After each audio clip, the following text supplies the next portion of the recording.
గంజాయికి పొగాకుకు తేడా తెలియకుండా ఎమ్మెల్యే నసీర్ అహ్మద్ మాట్లాడుతున్నారని వైసీపీ నగర అధ్యక్షురాలు నూరి ఫాతిమా ఎద్దేవా చేశారు. గత 3 నెలలుగా అంజుమన్ భూముల విషయంలో ఆందోళన జరుగుతుంటే ఇంతవరకు ఎమ్మెల్యే దానిపై స్పష్టత ఇవ్వలేదని ఆవేదన వ్యక్తం చేశారు. తూర్పు నియోజకవర్గ వైసీపీ కార్యాలయంలో జరిగిన మీడియా సమావేశంలో ఆమె మాట్లాడారు. ముస్తఫా లీజ్కు తీసుకున్న వక్ఫ్ బోర్డు భూములకు ఇప్పటి వరకు అద్దె కడుతూనే ఉన్నామన్నారు. 2024 ఎన్నికల్లో మోసం చేసి గెలిచారని ఆరోపించారు. అంజుమన్ భూములు 71.57 ఎకరాల విషయంలో శ్వేతపత్రం విడుదల చేయాలని డిమాండ్ చేశారు. వక్ఫ్ బోర్డు ప్రాపర్టీ 4 ఎకరాలని కాజేసిన ఎక్స్ఎమ్మెల్యే ముస్తఫా గారా? అన్నా ఇదిగో అన్నా, విత్ ప్రూఫ్ మీకు అన్నీ పెట్టామన్నా. ఏది ఇది 15 ఏప్రిల్ 2017లో నాన్నగారు ఎమ్మెల్యేనే, అప్పుడు కూడా ఎమ్మెల్యేనే అన్న. డబ్బులు కట్టామన్నా. చెక్ అన్నా ఇదిగోండి. ఓకే, ఇదొకటి 2021 24/3 అన్న. ఇది కూడా డబ్బులు కట్టామన్నా. రంజాన్ మంత్లో 2024 రంజాన్ మంత్లో మీరు ప్రజల్ని మోసం చేసి గెలిచారు. అది గుర్తుపెట్టుకోండి. నేను మైనారిటీలకు అండగా ఉంటానని చెప్పి ఆ రోజు వక్ఫ్కి మీరు అండగా లేరు. ఈ రోజు కూడా రంజాన్ మంత్లోనే అబద్ధాలు చెప్తున్న ఎమ్మెల్యే.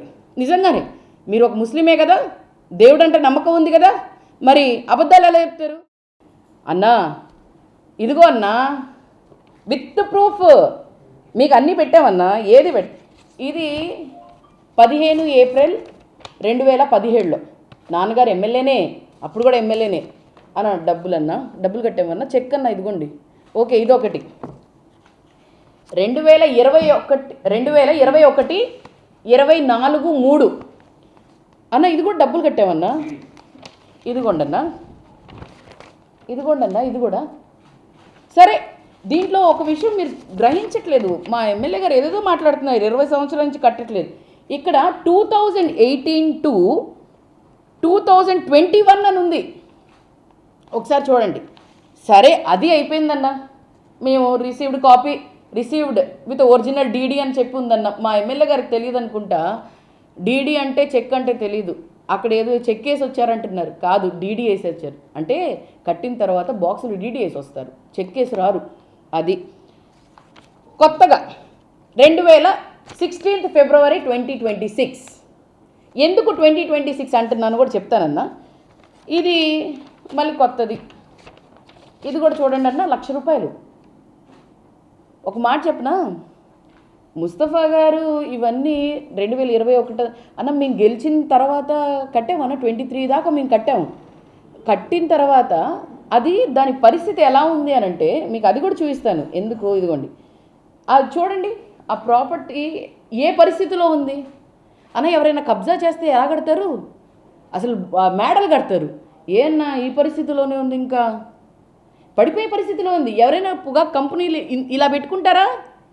ఇది మాది కాదు అని చెప్పి, ఇది వక్ఫ్ బోర్డ్ ప్రాపర్టీ అని చెప్పి మేము ఎలా తీసుకున్నాం 30 సంవత్సరాల కిందట. నిజం చెప్పాలి అంటే దీని గురించి నాకు కూడా తెలియదు ఇప్పుడు దాకా, మీరు తీసుకొని వచ్చేదాకా. మరి మా ఈ పరిస్థితిలో ఉంటే సరే, దీని దగ్గరికి వెళ్ళి ఏదో ఫోటోలు దిగి చేసి వచ్చారు. సరే, అయితే అక్కడికి వెళ్ళిన తర్వాత వీళ్ళు ఏం చేశారంటే ఫోటోలు దిగి వచ్చారు, సండే వెళ్ళొచ్చిన తర్వాత కట్టారు అంటున్నారు.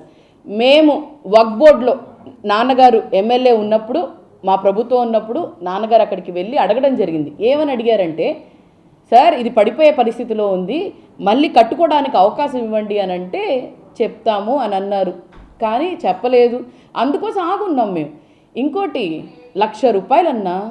మా నాన్నగారు ప్రతి సంవత్సరం కూడా గోధుమ పిండి ఒక్క లారీది 10 సంవత్సరాలు కట్టచ్చన్నా. ఒక లారీ ఖర్చు 10 లక్షలు. 10 సంవత్సరాలు మేము ఆ అంజుమన్ ఆ వక్ఫ్ బోర్డ్ దానికి కట్టచ్చు.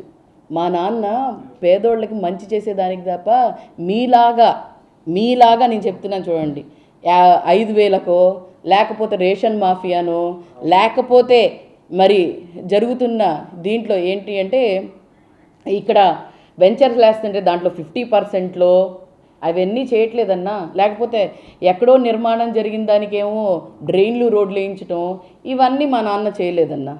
ఇంకో విషయం ఏంటంటే ఏమంటారు దీని గురించి, ముస్తఫా గారు మరి గంజాయి ముస్తఫా గారు ఉన్నప్పుడు డ్రగ్స్ అది ఇది అని అంటున్నారు. నేను ఒకటి అడుగుతాను, గంజాయికి టుబాకోకి చాలా డిఫరెన్స్ ఉందన్నా, తెలీదు మీకు. మీకు ఒకసారి ముస్తఫా గారి గురించి తెలుసుకోవాలంటే గుంటూరు ప్రజల్ని అడగండి. అలాగే ఆయన 40 సంవత్సరాల నుంచి వ్యాపారం చేస్తున్నారన్నా. ఎక్కడ? కర్ణాటకలో, ఇక్కడ ఆంధ్రప్రదేశ్లో, సౌత్లో ఒంగోలులో అడగండి, ఇటు రాజమండ్రి అడగండి. ఎక్కడ అడిగినా కూడా రే ముస్తఫా గారా మంచోడ్రా, ₹1 కూడా మమ్మల్ని ఎప్పుడు ఎగ్గొట్టలేదురా, ఏది ఉన్నా కూడా నికార్సుగా నిజాయితీగా ఉంటాడురా, మా ఇంటికి మమ్మల్ని ఇక్కడ పిలిస్తే భోజనం బట్టి పంపిస్తారా అని అంటారు. ఒక్కసారి ఆయన క్రెడిబిలిటీ గురించి మీరు మాట్లాడుతున్నారు. మీకు మాట్లాడే అర్హత లేదు. మా నాన్న గురించి ఎవరైనా ఇప్పుడు దాకా గుంటూరు తూర్పు నియోజకవర్గంలో మీరు చూసుకోండి అన్నా, మీ ఆడంబరాలకి ఏ పనులు చేయం. మీరు చూసుకుంటే 10 సంవత్సరాల నుంచి 13 సంవత్సరాల నుంచి మంచినీళ్ళు పెట్టుకుంటూ వచ్చాం. గుంటూరు తూర్పు నియోజకవర్గంలో ప్రతి చోట కూడా చెట్లు ఇచ్చాం. మరి అలాగే మీరు చూసుకుంటే 10 సంవత్సరాల నుంచి గోధుమ పిండిలు ఇస్తున్నాం. ఇవన్నీ మా కోసం చేస్తున్నాం. మేమేమి ఆడంబరాల కోసం చేయట్లేదు. ఆడంబరాలకైతే అప్పటికప్పుడు చేస్తారు, వదిలేసి వెళ్ళిపోతారు. కానీ మేము ఎప్పుడు చేయలేదు. మేము ప్రజల కోసం ఉన్నాము.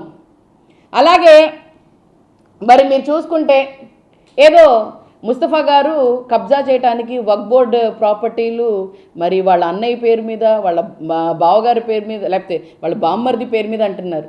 అన్న ఒకటి గుర్తుపెట్టుకోండి, ముస్తఫా గారి ఎప్పుడూ కూడా ఎవరైనా కబ్జా చేసేవాళ్ళైతే లెటర్ ఫార్మాట్లో ఇవ్వరు. అది గుర్తుపెట్టుకోండి. మీరు ఒక ఎమ్మెల్యేనే, మీరు కబ్జా చేస్తున్నారు. మీరు ఒకసారి అది కూడా ప్రతి ఒక్కటి కూడా ప్రూఫ్తోనే మాట్లాడతానన్నా. నేనేమి ఉట్టిట్టుగా మీ మీద ఇది చేయాల్సినంత అవసరం నాకు లేదు.